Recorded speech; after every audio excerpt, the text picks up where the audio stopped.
Its economic advisor Gene Sperling saying this afternoon, it defies economic sense, precedent, and our values to allow 1.3 million Americans fighting to find jobs to see their unemployment insurance abruptly cut off, especially in the middle of the holiday season. Does it really defy economic sense? No, it really doesn't. The president is using the unemployment benefits as a wedge issue. The reality is that we're 5 years into the recovery. It's an extraordinary program. 26 weeks is what we've historically had for unemployment benefits.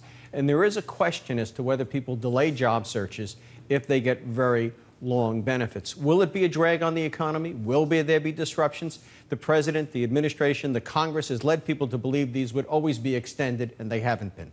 But at this point, I mean, when you are dealing with someone who's been long-term unemployed, they're struggling, we're finding, to find work, as opposed to someone who's been unemployed for a short period of time. Isn't this a necessary lifeline, especially for someone who is expecting to have this benefit?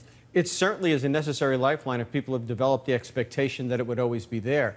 However, there is information that would indicate that people delay looking for a job depending on the length of benefits they receive. So it's a matter of when do you adjust the policy. You can have long-term unemployment benefits down to 5% unemployment. When do you draw the line? This is where people differ. And this is one of the arguments that we hear Republicans make as they argue with the White House over whether this should be extended or not. Certainly one of the big issues they have is that if this is going to be extended, they want to make sure that it's paid for. They don't want to be adding to the deficit. But I guess if you are going to say, okay, these people who are long-term unemployed, we're not giving you this benefit anymore, there has to be some other answer, assuming, some people aren't just sitting around, not trying to get a job.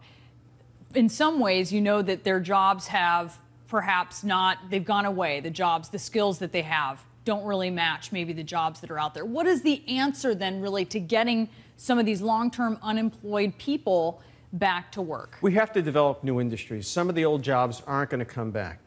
We need to create ways that Americans can be more competitive in Asia, where there's a lot of growth. And suggestions have been made to the president on that score with regard to, say, China and its economic policies that keep our products out. We have an energy boom in America, but it could be much larger. We prohibit drilling off both Atlantic and Pacific coasts, and we significantly curtail it in the eastern Gulf of Mexico. If we did that, we could increase oil production by 4 million barrels a day, but more importantly, we could create 3 million new jobs and lower the unemployment rate by 2 percentage points. But let's take it to the personal level. Who are, in short, the long-term unemployed? There is no single person. I can't give you a prototype. They're scattered throughout the country. They've lost their jobs in industries like various kinds of low-wage manufacturing. They've lost the jobs in agriculture, where there's been consolidation. They've lost jobs because of competition from abroad.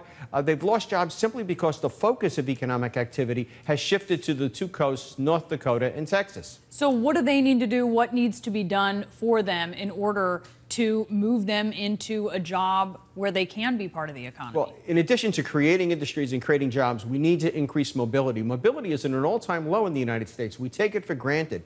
The reality is, even if you've got the skills and you're living in Kansas, where there used to be a factory, and there's now a job available for you in Nevada, you don't have the means to move. Too little attention has been given to increasing the mobility of people. Part of this is the housing crisis, people underwater in communities with this high unemployment. Yeah. You're stuck, but also just the wherewithal, the money to pick up a mother with 2 kids. She's 38 years old. She's got 2 years of college, 3 kids, no husband. How does she move to a big city? We haven't addressed that. In other countries, they do.